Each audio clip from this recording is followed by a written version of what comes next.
Hoy nuestra mirada al mundo se detiene en Alemania, tras el campanazo de alerta que dio el triunfo de la ultraderecha en las elecciones regionales. Un hecho que no sucedía en Alemania desde la Segunda Guerra Mundial.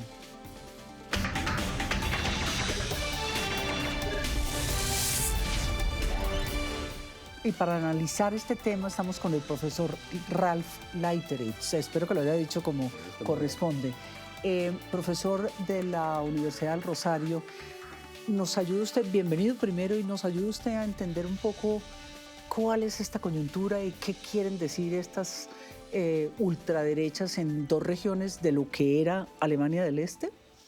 Sí, buenas tardes, un placer estar acá. Pues lo que pasa es que estas elecciones eran en dos estados federados de la antigua Alemania Oriental, que en su conjunto constituyen solamente 7% de la población de Alemania. Entonces, son elecciones importantes en el contexto regional, pero tienen un señal también para el nivel federal, digamos, para el gobierno en Berlín de Alemania, pero sus resultados corresponden mucho a ciertas frustraciones, ciertas tensiones que vivimos hoy en día en estas dos zonas de Alemania. Y si uno analiza como la historia, cuando decimos que esto no pasaba desde muchos años atrás, 75 años atrás, este es un partido, no es el partido tradicional de, dijéramos, los socialdemócratas y los demócratas cristianos de la Merkel. ¿Dónde se ubica este partido? ¿Cuál es su historia? Pues este partido a lo cual hace referencia se llama Alternativa para Alemania, AfD. Es un partido que se fundó hace 11 años, 2013. O sea, es joven, pues. Es muy joven en el contexto europeo también, no tiene nada que ver con una historia tan larga que tenía el partido de la Meloni en Italia o el partido de Le Pen en Francia. Es un partido que se fundó inicialmente en oposición al rescate de los países del sur de Europa durante la crisis del euro. Entonces, los fundadores eran en su mayoría profesores de economía en algunas universidades en Alemania, más del corte neoliberal que se oponían al paquete de rescate que negoció en su momento Angela Merkel. Y entonces ese partido inicialmente no era un partido de la derecha extrema. ¿Y se fue producto de qué? ¿De la rechazo a la migración, de la crisis económica? ¿Cómo se fue yendo hacia ese extremo? Sí, digamos, 2 años después, 2015, ¿no? Angela Merkel tuvo la crisis se generó la crisis de la inmigración en Europa, particularmente en Alemania. Alemania recibió más que 1 millón de personas en muy poquito tiempo. Y Angela Merkel tenía una política de las fronteras abiertas, en el sentido que las dejó pasar las personas desde Hungría hacia Alemania, y eso generó inicialmente un gran entusiasmo. No, entusiasmo entre los alemanes. Había una cultura de bienvenido, que queremos dar a estas personas refugio frente a las guerras en Afganistán, frente a la guerra en Siria. Pero este sentimiento de bienvenido cambió muy rápido, digamos, dentro de un año de pronto o menos, y este partido de la AfD tomó la bandera de la anti-inmigración a raíz de la política de Angela Merkel a partir del 2015-2016. Sí. Y es la situación de hoy de el propio presidente, dijéramos el canciller Scholz, de la socialdemocracia, ¿se ve acorralado ahora? ¿O usted diría que esto es un campanazo de verdad? Sí. Porque Alemania va a tener elecciones de canciller, es decir, como de presidente, el equivalente a nosotros, en un año, en septiembre del 25. ¿Esto es un campanazo de alerta para Alemania?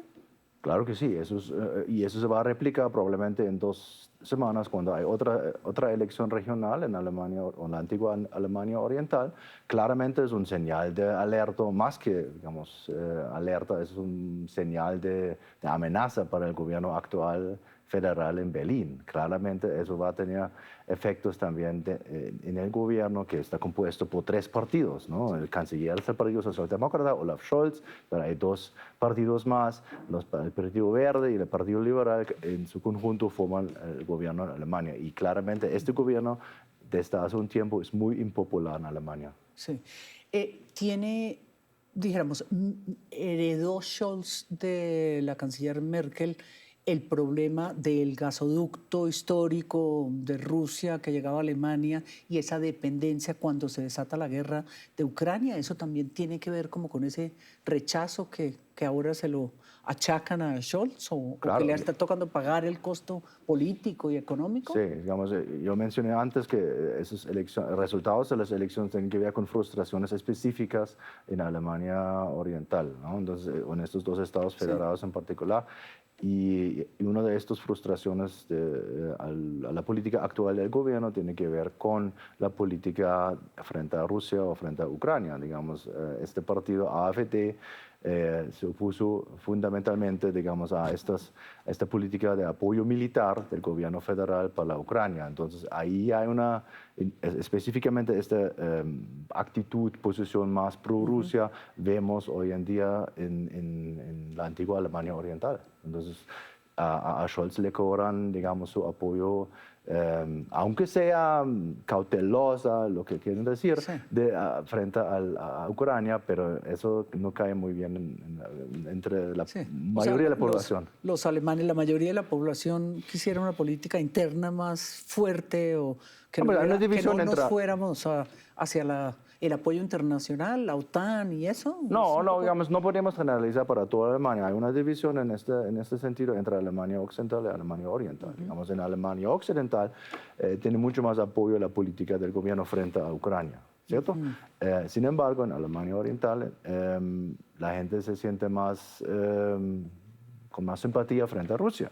Entonces, y esa política de Scholz generó, por ejemplo, precios más altos para la energía y la gente dice que porque tenemos que pagar este precio para apoyar un A Ucrania, gobierno sí. que probablemente va a caer en todo caso. Claro. Bueno, pues la ultraderecha en Alemania, como nos está contando el profesor Ralf, obtuvo unos resultados inéditos desde la Segunda Guerra Mundial y es una muestra de ese cambio de rumbo de Alemania en este momento, pero muchos países europeos también. Y antes este país era conocido como el motor de Europa. Vamos a ver qué pasa.